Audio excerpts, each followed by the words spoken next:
Reach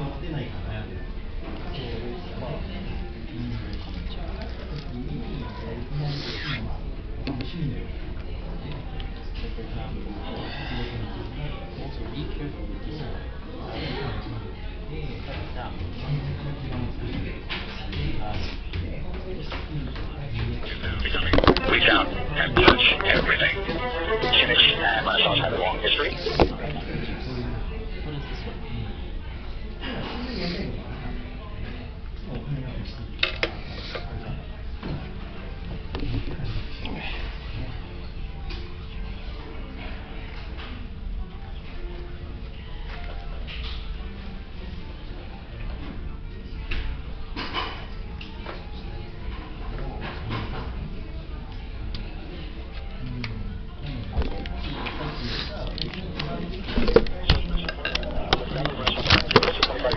Starting with our pilot user technologies for, at the time, NEC, Hitachi, and Mitsubishi, and then recently adding in our safety and security solutions based on our operating systems and virtualization capabilities for our card. We worked originally with the HA, we worked with a lot of SHs, the NEC 850, we worked with just about everything in terms of Renaissance parts. Over the years, we've had a lot of mutual customers, we've developed relationships with Renaissance personnel, and so we've worked on a lot of customer opportunities. We at Our Systems, we had a relationship with Renaissance for more than 25 years. Of course, we have a very strong and close relationship. But in recent years, through the transition of Renaissance, we have seen the strength of Renaissance, we have seen the installed base, and I would say that the loyalty of customers is, of course, a differentiating industry.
We're trying to have faster time.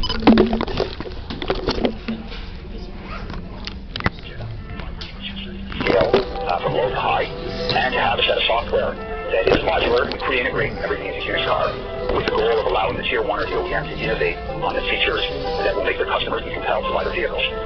By doing this, we allow very fast turnaround, and we're trying to shorten the development cycle. So Renaissance comes to us.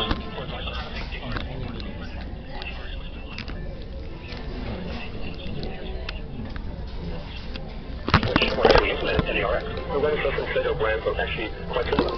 It's a bit surprising given the fact that Renaissance is a huge company and Plato is much smaller. But both global companies providing sophisticated, reliable solutions that are easy to use, products everywhere. Some of the challenges that Renaissance and Green Hills are seeing in our customer engagements are around the growing complexity around system design, as it approaches 300 million lines of code in a vehicle, and the need to both have safety and security designed into the platform. XpressLogic is very proud to be part of the Renaissance Alliance Partner Program at a platinum level.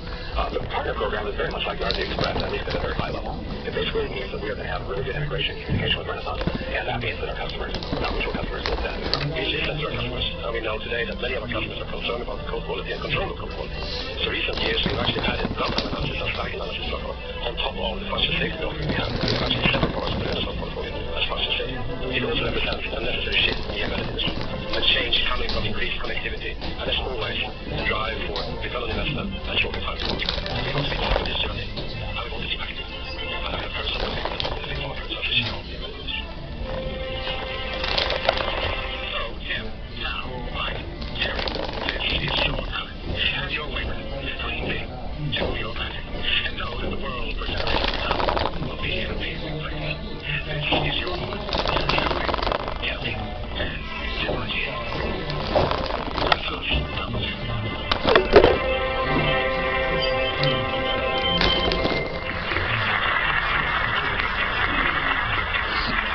Good morning. Let me begin. On behalf of the Global Renaissance Organization, I'd like to thank our esteemed partners, QNX, Linkriam, ExpressLogic, Greenhales, Sager, and IAR, for working with us for over 2 decades so that we can innovate and deliver the type of solutions you have come to expect from us. Thank you very much. My name is Ali Sepp, and I'm your host for this DEF CON 2015.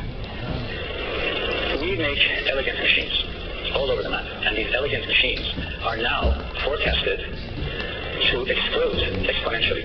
In fact, there are numbers all over the map, but it isn't in the numbers that's as important as the journey.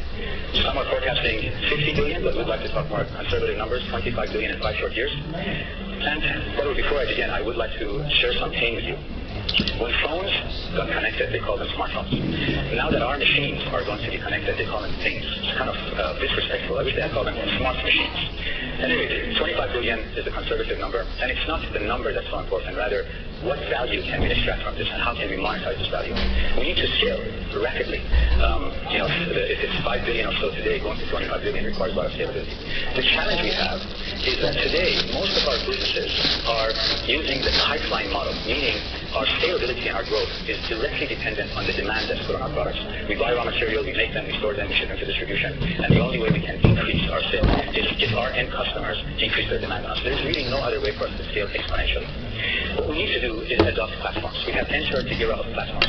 For very quickly, I'll share with you this successful example of smartphones. And smartphones have 3 vectors that have made them successful. First, they have access to a rich set of internal assets, such as strong processors, extensive memory, and adequate power, the connectivity to the cloud, and the most important element of their success comes from the fact that there is an army of developers that are developing value for this platform.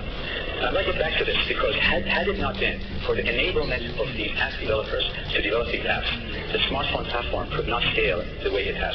And the other key thing to remember is that this platform has abstracted the technical elements of the platform in such a way that many of these app developers are actually not technical, but they have a very strong business acumen. They understand how to establish services and monetize the information that the platform generates. So first we begin with data. Our machines and this platform generate or collect data. The data is displayed in the form of information. And by the way, that's where our machines stop. Our beautiful, elegant, embedded machines take data and display it in the form of information or transfer the information to another machine that makes a decision. In the smart core area, what these app developers are doing is taking one step further, and that is to take the information and establish intelligence. It's the intelligence that derives value, and you can monetize the intelligence. So the real challenge is how do we take our machines and enable developers, whether it's app developers, our own developers, our ecosystem developers, to take the information that our machines generate and take it that next step further. Let's look at 2 consumer examples. This is a doorbell, a video-based doorbell. It's a commercial product, an elegant product. What it does is it transmits the data, which is the video signal, to you remotely. You could be sitting at your office, you look at your iPhone, a service person rings the bell, and you want to see if your authorized answer to you remotely open the door. What this machine has done is essentially taken the video data and translated it to information. Let's look at another video camera. Dropcam. What they have done is they take the data, which is the video feed, they transfer it in the form of information into the cloud, and they have these analytics in the cloud that learn over time the behavior in your house. So if every week, Monday through Friday, you open the refrigerator door between 8 and 9 a.m., it becomes a learned behavior. And if somehow one day that the refrigerator door gets open at 11 a.m., that's an irregular behavior. So there's an event trigger to get a text, and that's where the intelligence is derived from. Because they also use the cloud to store your video feed. So we're taking information and adding intelligence to it, and this is why they can charge for it. If you want it's a rolling 7-day package of stored information analytics, you pay $10, and if you want a rolling 30-day package of stored information analytics, you pay $30. So you see the difference between the previous model and this model. Closer to home for us, pumps. In our deep embedded world, pumps are a critical component of factories. If pumps go down, pump water to cool down our machines, they pump oil to lubricate our machines. If a pump goes down in a factory, it has economic effects. The data related to the pump is the electrical parameters that make the pump work.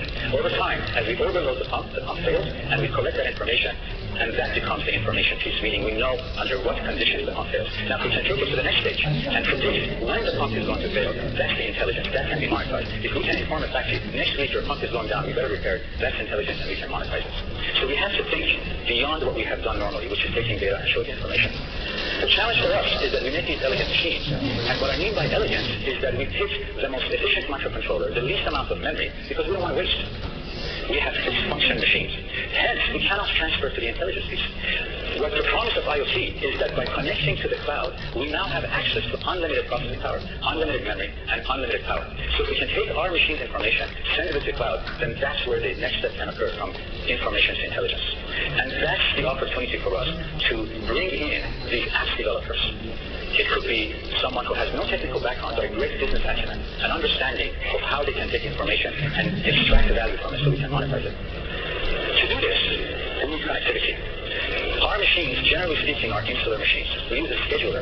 We don't use real-time operating systems. Once you want to have connectivity, you now need a real-time operating system, a commercial real-time. You need communication stacks, you need file systems. All of a sudden, the complexity of our machines goes from something we've known very well to something where, generally speaking, has not been our domain of expertise. We might not have the engineering resources, the financial resources, or the time to make this transition. So adoption of platforms is the opportunity for us to bypass that step. A platform must have three core elements. First, there are many platforms, by the way, out there.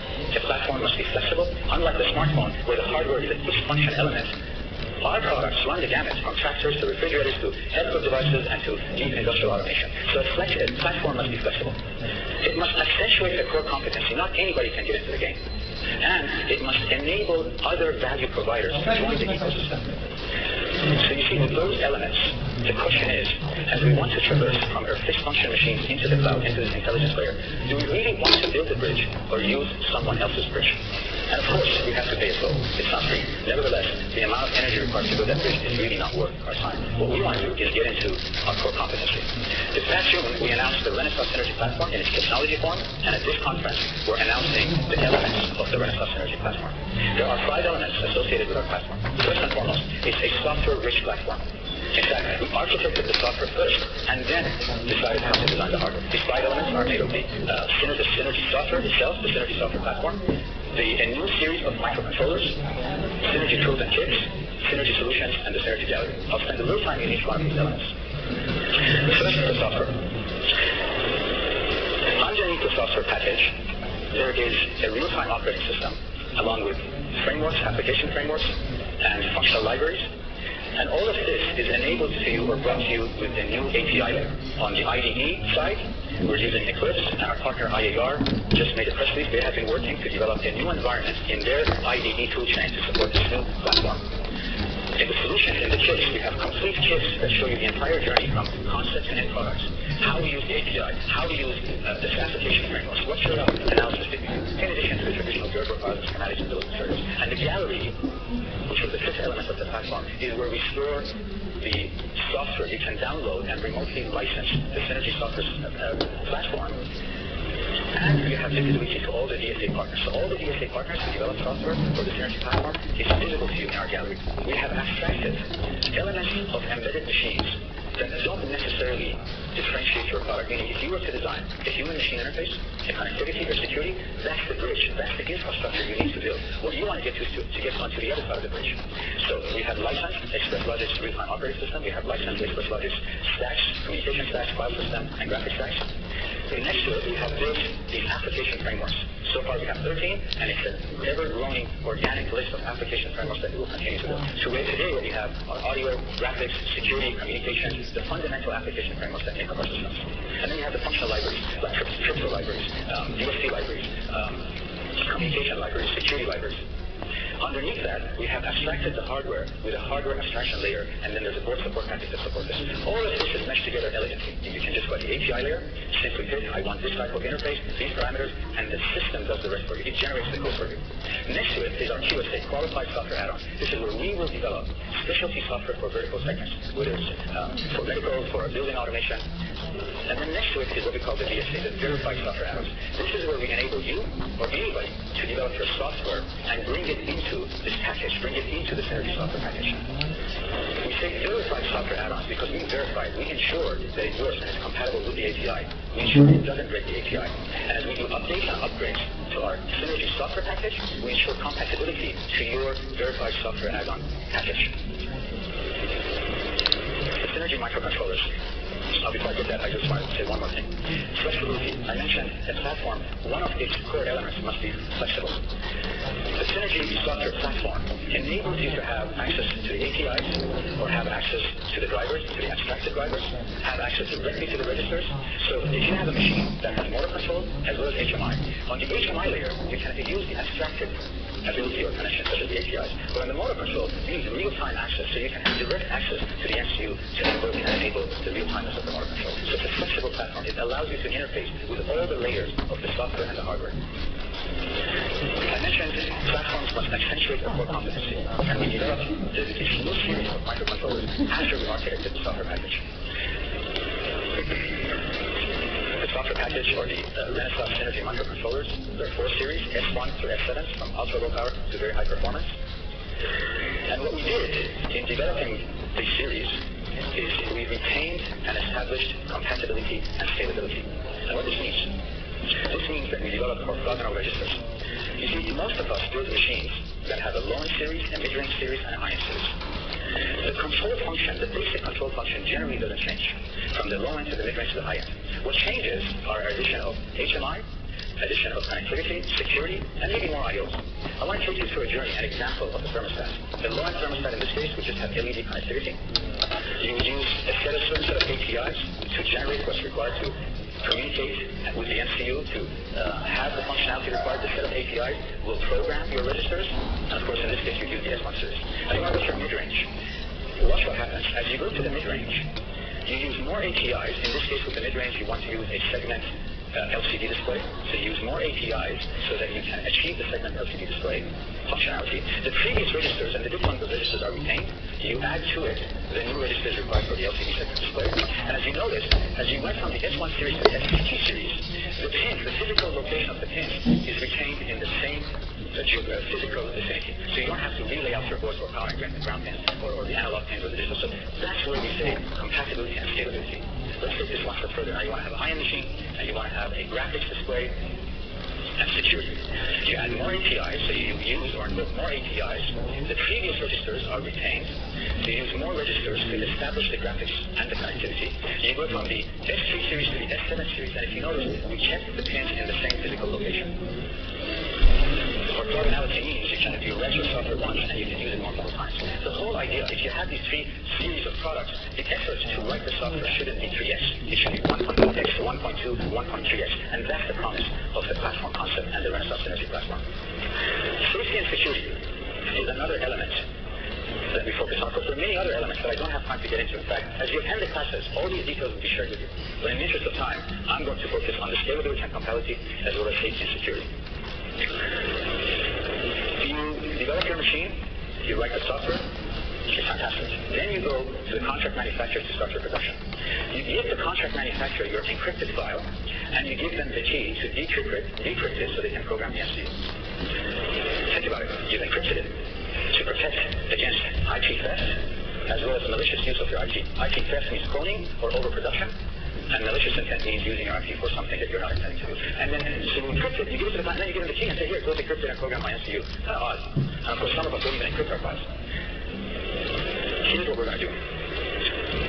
What we're going to say is you encrypt your file, give it to the contract manufacturer, but don't give them the key. Retain the key in a secure location. When the contract manufacturer puts the MCU in the programmer and hits the initialization, the first thing that happens is that a true random number generator is invoked. And the keys are generated inside the MCU. This first layer of keys are used to establish a secure connection with your key. Remember I said you just give them your encrypted file and retain your file key in a secure location. The MCU has used a true random number generator to generate a key. Then the MCU will use a hardware encryption engine to encapsulate this key.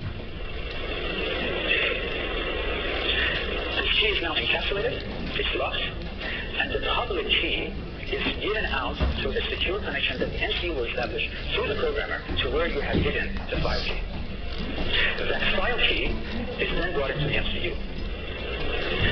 The key inside the MCU is hidden using a hardware protection unit. By the way, I'm not showing you the hardware protection, otherwise you know where the key is. So you use the key to establish a secure connection where the real key is hidden or the file key is hidden. You bring it into the MCU, or the MCU does this. And then the MCU will bring in the encrypted file into the RAM location, use the file key to decrypt it, and program the flash.